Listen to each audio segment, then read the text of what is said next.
We've reached the end of our journey in formatting our book, from the front matter to the body to the back matter of our book. Let's talk about some things that you should keep in mind as you format your book. Don't mix formatting and editing. Ensure that you've thoroughly edited your book, you've proofread, made all your modifications, and when you're dealing with formatting, you stick to formatting. Remember to choose a readable font. There are a host of options that are available to you. We covered Times New Roman, we spoke about Garamond, and different options that you have. When it comes to formatting the body of your text, please ensure that your paragraphs are justified. Indent your paragraphs. Stick to a small indentation versus a large amount that looks very awkward on paper. For our indentation, we choose 0.2 inches. That works absolutely fine. Quarter of an inch is fine, but 0.5 inches or half of an inch might be way too much. Use heading styles for chapters. It's easy to update multiple chapter headings, and it's very handy when it comes to generating a table of contents. Use section breaks to separate chapters. Use section breaks to separate the front matter from the body. Section breaks are useful when it comes to formatting different sections differently. For example, you want page headers on some sections. You want page numbers in some sections. Starting at page 1 on the first chapter, section breaks are your friend.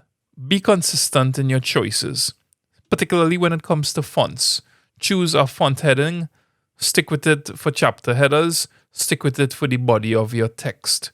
Keep it simple. Most of all, ensure that you choose a font that is readable for consistency purposes. What's the next step? Now that you have formatted a book and it's print ready, you have two options.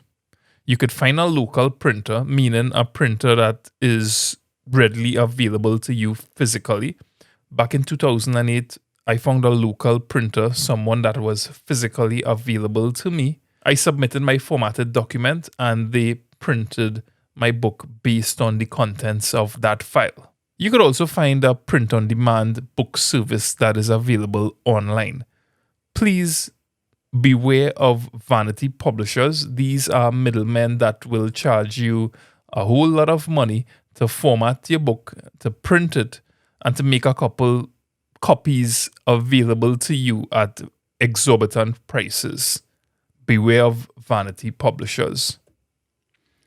3 print-on-demand options that I could recommend is the Amazon KDP, which stands for Kindle Direct Publishing.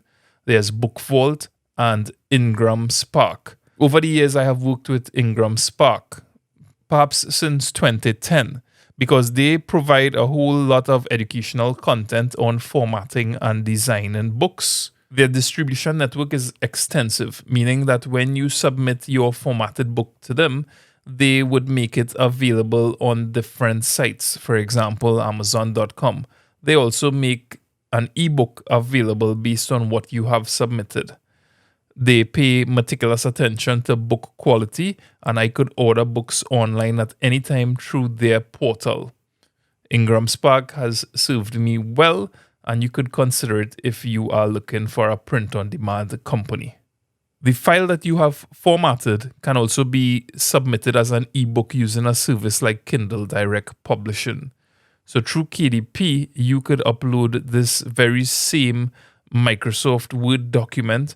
It could be automatically formatted to the KDP and distributed via their website. So you could start sales immediately. In closing, I hope this resource served you well and continues to serve you well into the future, not just for your first book, but your second, third, and fourth books. With the knowledge you have gathered in this course, you could even start a business formatting books for others. If you have any feedback or questions about self-publishing, please feel free to connect with me. My website is potbake.com, and you could find me on social media sites like Instagram, TikTok, YouTube, and Facebook at Lyndon Baptiste. I wish you the very best, and thanks so much for joining me. Please feel free to reach out. I'd love to hear from you.